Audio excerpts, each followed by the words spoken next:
Friends, रसिया और Ukraine के बीच में कॉन्फ्लिक्ट का कारण क्या है इसको देखते हैं। तो 980 से 1015 के बीच में कीबन रूस पर राज होता था व्लादिमीर। यह राज्य ही यूक्रेन और रूस की जन्मस्थली बना है। दोनों देशों के रिश्तों में दो अहम घटनाक्रम हैं। ईस्वी सन 988 में कीव के प्रिंस व्लादिमीर प्रथम ने ऑर्थोडॉक्स क्रिश्चियन धर्म अपनाया था और इसके 10 शताब्दियों बाद रूसी राष्ट्रपति व्लादिमीर पुतिन का यह बयान कि यूक्रेन और रूस के नागरिक एक ही हैं, यह बात सत्य है।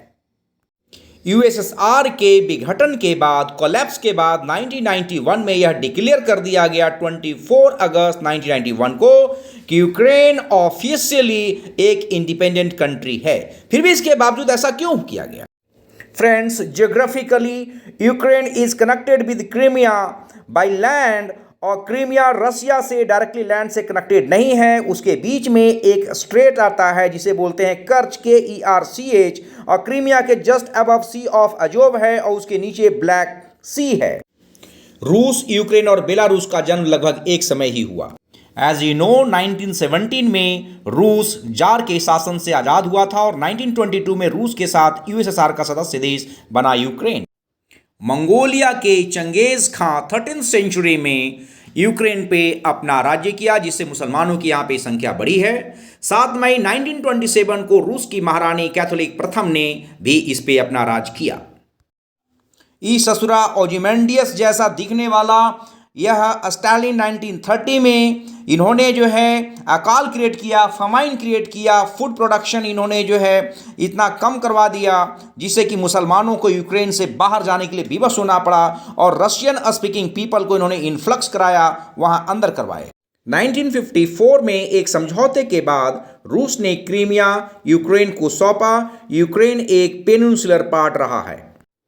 1990 के दशक में यूक्रेन ने सैकड़ों परमाणु हथियार रूस को लौटाए और रूस ने बदले में उसको अपना प्रोटेक्शन देने की बात कही।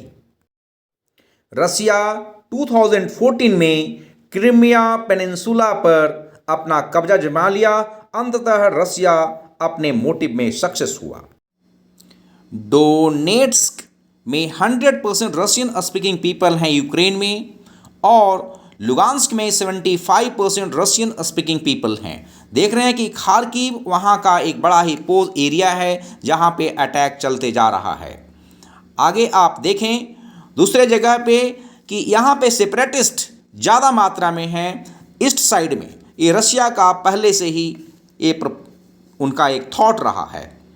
आगे आप देखें इस जगह पे आप देखते हैं कि complete whole portion of Russia और यूक्रेन दिखाया गया है।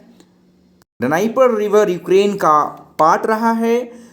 यूक्रेन का ईस्ट पार्ट हमेशा रशिया के तरफ ओरिएंटेड रहा है, जबकि वेस्टर्न पार्ट हमेशा नाटो की तरफ या यूरोप के तरफ ओरिएंटेड रहा है।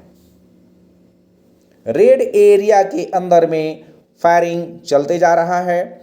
आप देखें कि यूक्रेन का 6 लाख अप्रॉक्सीमेटली स्क्वायर किलोमीटर का एरिया है जहां 44 मिलियन पीपल रह रहे हैं। इनका जीडीपी $155.6 बिलियन है and per capita income is $3727। Europe में यूक्रेन का एरिया फ्रांस का एरिया से बड़ा है। यूक्रेन के प्रेसिडेंट को यूक्रेन को यूनाइट करके रखना अपने आप में बहुत मुश्किल काम है, क्योंकि इसका वेस्टर्न पोर्शन है जो यूरोप के नज़दीक पाता है, नाटो के नज़दीक पाता है, जबकि इसका ईस्टर्न पोर्शन रशिया के क्लोज पाता है अपने आप को। तो यह बहुत अपने आप में एक डायलेमा है जो कि डोनबास के नाम से भी इस एरिया को हम जानते हैं। आगे आप देखें कि यही एरिया जो यूक्रेन जो अभी दो भागों में विभक्त हो रहा है, काफ़ी अटैक्स हो रहे हैं यहाँ पे, और आप देखें कि नाटो के मेंबर्स से ज़्यादा क्लोज हैं। 1949 में गॉट इस्टैब्लिश्ड। इनके chief Jens Stoltenberg recently Poland गए हुए हैं और आश्वासन दिए हुए हैं इनको कि they are going to do something better for the Ukraine.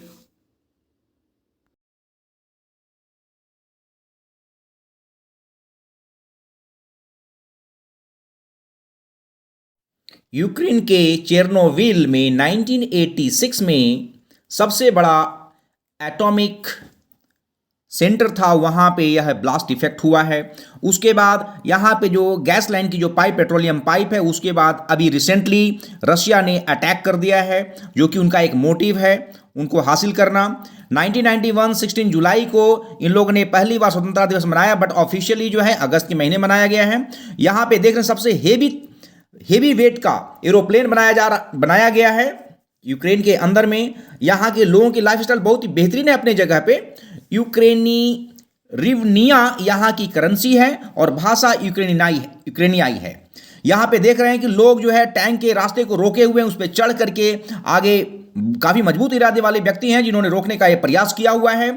In the next you have seen that यहाँ पे टैंक के सामने आदमी आए हुए हैं, लेडीज आगे आए हुए हैं, उनको रोक रहे हैं, प्रोटेस्ट कर रहे हैं। That is they are really आगे काफी करेजियस हैं और क्यू बम से जो है डिवास्टेटिव नेचर में इसको डिस्ट्रॉय करने का प्रयास किया जाए। This is really highly traced. Ukrainian president Vladimir Zelensky and Vladimir first of 9th century और व्लादिमीर पुतिन, ये सबका कॉमन ओरिजिन है।